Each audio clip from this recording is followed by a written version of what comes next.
तो देखिए इस वीडियो में अपन बात करने वाले हैं जूल के नियम के बारे में कि जूल का नियम होता क्या है और कहाँ कहाँ लगता है, कहाँ कहाँ नहीं लगता है। तो अपन बात करेंगे जूल के नियम के बारे में। तो देखिए जूल का नियम, तो सबसे पहले तो जूल का नियम किसने दिया था? ये जो दिया था वो हमारा सबसे पहले दिया था किसने? James Prescott joule.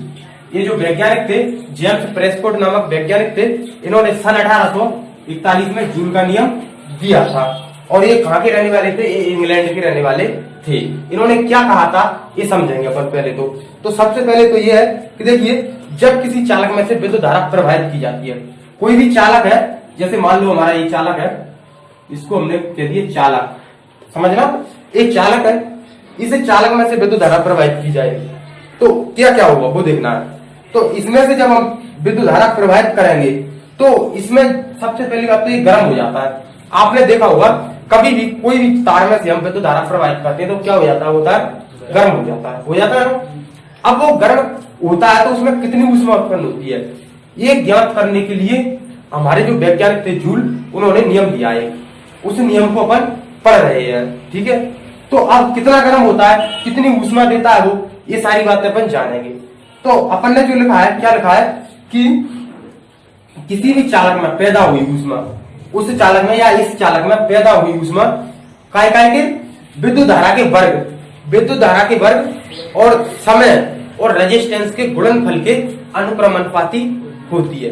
ये हमारे वैज्ञानिक कहते हैं, जूल जो वैज्ञानिक थे उन्होंने क्या कहा है कि कोई भी चालक गर्म होता है जब उसमें से विद्युत धारा प्रवाहित होती है तब उसमें कितनी ऊष्मा पैदा होती है, कितनी होती है कि विद्युत धारा के वर्ग, इसमें से कितनी धारा जा रही है उसके वर्ग यानी आई के वर्ग और रेजिस्टेंस एवं समय आर और समय के गुणनफल के अनुक्रमानुपाती होती है।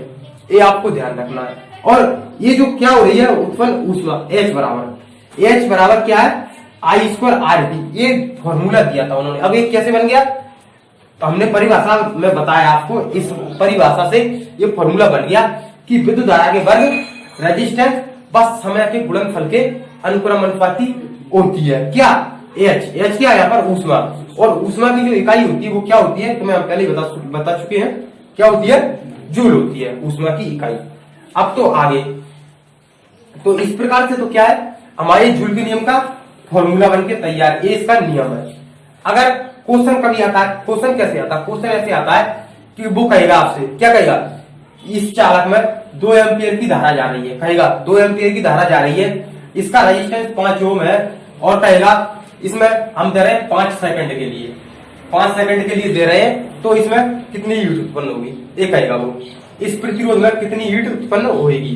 तो अपन कुछ नहीं करेंगे, सीधा H बराबर लिखेंगे, I का मान कितना दे रखा? 2, उस पर वर्ग लगाएंगे इंटू R का मान कितना दे रखा? 5 और इंटू समय का मान दे रखा 5 सेकंड। बस अपन इसको कर देंगे। अब कैसे कर देंगे? देखो H बराबर 2 का वर्ग है तो कितना हो जाएगा? 4 इंटू 5 कितने हो जाएंगे? 25 और H बराबर 25 चौका 100। तो इसका जो है हमारा 25 चौका 100 जूल ऊष्मा उत्पन्न होगी हमारी इस प्रतिरोध में। तो 100 जूल ऊष्मा कैसे आई? इसी फॉर्मूले से आई और यही फॉर्मूला इन्होंने दिया है। तो ये है जूल का नियम। अब कैसे कैसे लगता है? ऐसे क्वेश्चन आता है और ऐसे लगता है, तो आपको हमेशा ध्यान रखना है इस चीज का, ठीक है। अब आगे देख लो, आगे क्या है? आगे और इससे फॉर्मूले बनते हैं, और भी फॉर्मूले बनते हैं। कैसे? देखो जैसे सबसे पहले तो हम अगर बात कर लें ओम के नियम से, ओम के नियम के फॉर्मूले क्या रहते हैं? V बराबर I इंटू R और I बराबर क्या होता है? V बटे R, R बराबर V बटे I। ये 3 फॉर्मूले अपने हैं, 1, 2 और 3। ये 3 फॉर्मूले ओम के नियम के हैं, है ना। अब इससे फॉर्मूले कैसे कैसे बनेंगे वो देखना, आप नोट कर लेना इन चीजों को।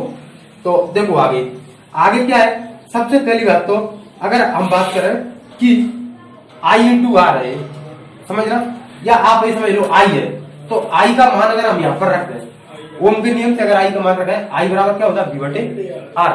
तो अगर हम H बराबर I का मान रखेंगे तो क्या होगा?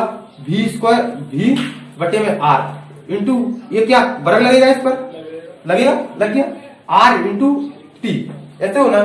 अब इसके बाद में क्या होना, एच बराबर चलेगा, एच बराबर ई। अब ये कहां से आया, बी बटे आर, ओम के नियम से, ओम के नियम से है ना।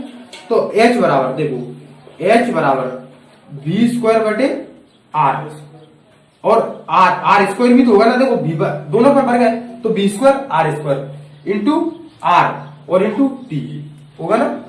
अब क्या हो जाएगा, इस आर से इस आर को कैंसिल करेंगे, तो एच बराबर जो फॉर्मूला निकल के आएगा वो आएगा बी स्क्वायर बटे आर इंटू टी। तो ये फॉर्मूला, एक फॉर्मूला ये बन जाता है इसका, दूसरा वाला, पहला वाला ये है, दूसरा वाला ये बन गया एच बराबर बी स्क्वायर बटे आर, बी स्क्वायर बटे आर इंटू टी। तो ये हमारा फॉर्मूला बन गया, ये भी आएगा। तो इस प्रकार से अपन ओम के नियम से 2-3 फॉर्मूले और निकाल लेते हैं, ठीक है, ध्यान रखना इस चीज का। तो इस प्रकार से दूसरा फॉर्मूला बन गया, इन दोनों फॉर्मूलों को नोट कर लो, इसको नोट कर लो, सारी चीजों को, ठीक है, कर लो।